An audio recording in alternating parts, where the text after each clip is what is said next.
Alright, so all the month spent in the weird dry environment of the container and the seaport and whatever did something to the belt of my old Cheertime printer, which was my faithful 3D printer.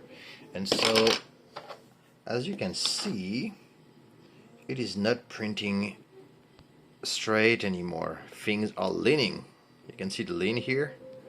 This is supposed to be straight. I try the other way around, and then we have another lean, this time to the right side, and this one is leaning to the left side. So I believe the belt must have gotten loose on my old Cheertime. I do not know how yet, but I believe it's gotta be these belts. So I'll see what I'm gonna do with this one.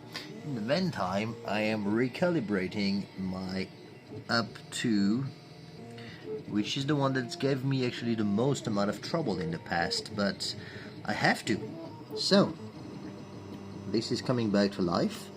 We're gonna print on the little pegboard here, and we'll see how it comes out. We can compare it.